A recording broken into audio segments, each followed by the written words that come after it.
আসসালামু আলাইকুম সবাইকে। আজকে অনেকদিন পর এই আইডিটি থেকে আমি লাইভ হচ্ছি। এই আইডিটা অনেকদিন ডিসেবল ছিল, এটাকে রিপোর্ট করে আইডিটাকে একদম ডিসেবল করে ফেলা হয়েছিল।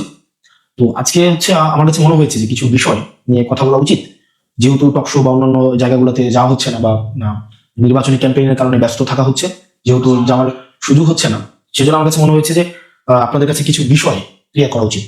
নাম্বার ওয়ান, আপনি যদি গত 15-20 দিনে আপনার মিডিয়ার যে চরিত্র, মিডিয়ার যে আচরণ, সেটা যদি আপনি একটু দেখেন, কতটা বস্তুনিষ্ঠ অথবা কতটা নিরপেক্ষভাবে তারা কার্যক্রম পরিচালনা করছে, মানে তাদের যে আচরণটা, মিডিয়ার যে আচরণ, বিভিন্ন পত্রিকার আচরণ, মেইন স্ট্রিম মিডিয়ার যে আচরণ, তাহলে আসলে বাংলাদেশের মিডিয়ার চরিত্রটা সেখানে প্রকাশিত হবে।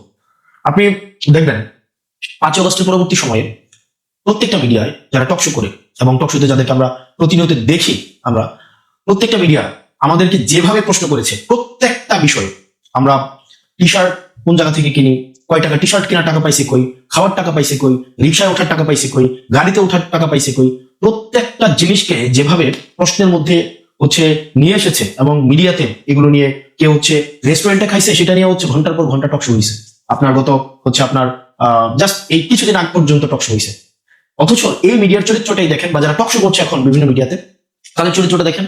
গত 15-20 দিন ধরে আপনি দেখবেন না যে তাদের এই এই আলাপগুলো এখন আর টকশোতে আছে। আপনি দেখবেন বিএনপি জনাব তারেক জিয়া অনেকদিন করে দেশে আসছেন, 17 বছর পরে দেশে আসছেন, তার ইনকাম নিয়ে কিন্তু কোনো আলোচনা নেই।